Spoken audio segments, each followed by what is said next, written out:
With the announcement last year by the government that they intend to convert all schools to the academy system by 2020, the question that has been asked has, are the teaching standards likely to drop across the schools with the evolution of the super academy groups?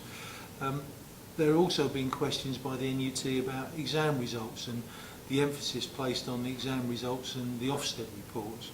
However, the question I believe that we're all missing, we should all be discussing, is can academy schools survive financially in this new environment?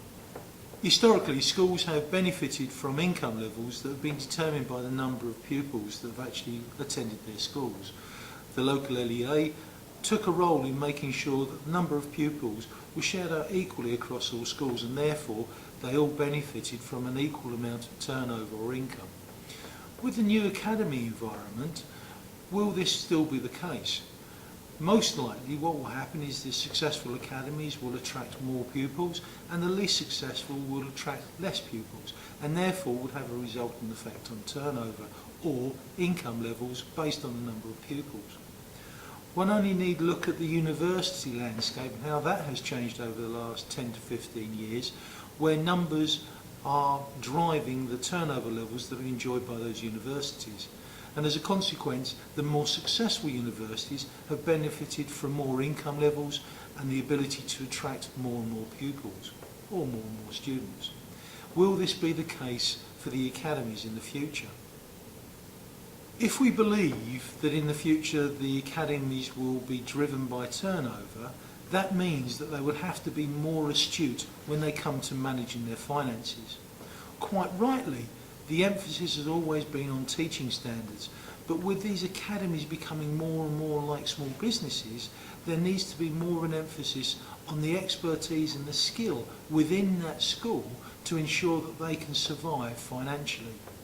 I wouldn't be at all surprised within the next 5 to 10 years to see that some schools are suffering financially and could even go into insolvency.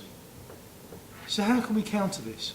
I believe that schools need to be less and less inward looking as they have been and need to become more like businesses and using the lessons learned by businesses whereby they use external advisors and external expertise. One such case is external procurement consultants. One of the things that never ceases to amaze me is that within the academy environment, the same old ways of procurement are always being used. The same buying groups that have been around for years are always being used. I believe it is time for some of the schools to start looking at some external advisors outside of these school buying groups to look at the procurement methodologies and procurement advice and looking at it anew to ensure that they can drive great efficiencies. For me, I think this ultimately ends up with being a benefit to the pupil. The less the schools can spend on procurement and their operating costs, the more they can spend on the rightful resources to try and teach the children of their future.